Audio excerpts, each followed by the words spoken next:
Movie review. BlacKkLansman is Spike's most inspired work in years. This image, released by Focus Features, shows Adam Driver, left, and John David Washington in a scene from BlacKkLansman. David Lee. Focus Features via AP. Washington. Spike Lee's dynamite new movie is making some noise at the box office. The daring film, BlacKkLansman, blends moments of biting comedy with horrific social commentary, joining Blind Spotting as one of the most powerful experiences of the year.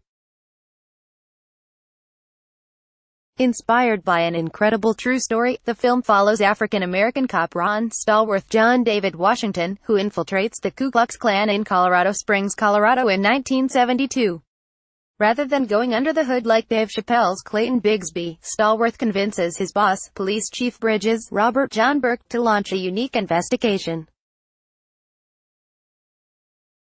While Stallworth places disguised phone calls to KKK Grand Wizard David Duke, Topher Grace, white detective Flip Zimmerman, Adam Driver, plays his alter ego in person, going undercover and wearing wires to record the various Klan meetings. Along the way, Stallworth falls for Black Power activist Patrice Dumas, Laura Harrier, who soon suspects his scheme. 26 years after directing Denzel Washington in his iconic biopic Malcolm X, 1992, Spike Lee casts Denzel's son John David Washington. Not only does he boast his own unique brand of charisma, if you close your eyes during certain scenes, the younger Washington sounds exactly like his pops.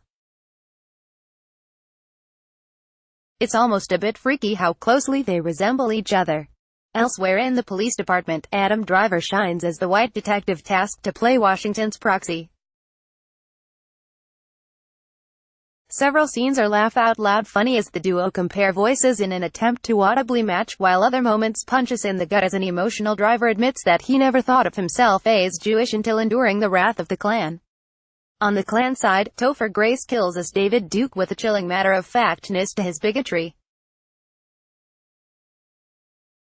On a local level, Jasper Paconen is authentically sadistic as the main antagonist, Ashley Atkinson is fittingly unlikable as his overeager wife Connie, and Paul Walter Hauser steals the show as the dim-witted Ivanhoe. Rounding out the racists is Alec Baldwin as an Alex Jones-style talking head in a subversive bit of casting meant to conjure SNL memories.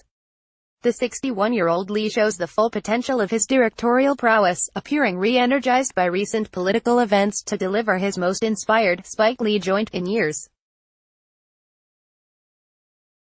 What's the famous Mark Twain quote? "My demise has been greatly exaggerated. A couple people had written me off. I'm done. Over. Not relevant," Lee told AP. "But you know what? They don't know. Count me out if you want to. Come on, I'm in Brooklyn. We go hard." The director's eye shines during a Black Panther speech by Stockley Carmichael, Corey Hawkins, spotlighting the individual faces of the inspired crowd. We also get such auteur staples as the floating dolly shot, as cinematographer Chase Irvin, Beyoncé's Lemonade, shows characters floating down the hallway toward a Klansman with a burning cross reflection in his eye. It's all backed by the powerful guitar of Terrence Blanchard, Inside Man.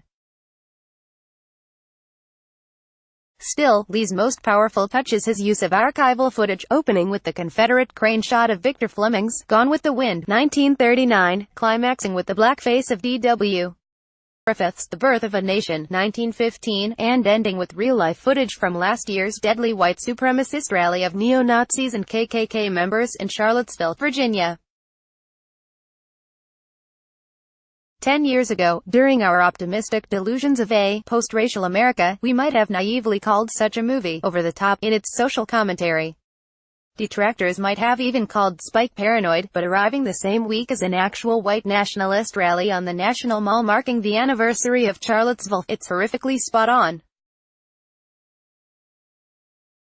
As an American flag appears upside down at the end credits, fading from red, white and blue to a symbolic black and white, Spike throws up a distress signal for the nation. He calls out the cowardice of saying there are good people on both sides of KKK rallies. Frankly, my dear, the president is etched in time saying it, stamped like a birth certificate. At least there's hope that the country can change with enough good people on both sides of a movie screen. Advertiser content.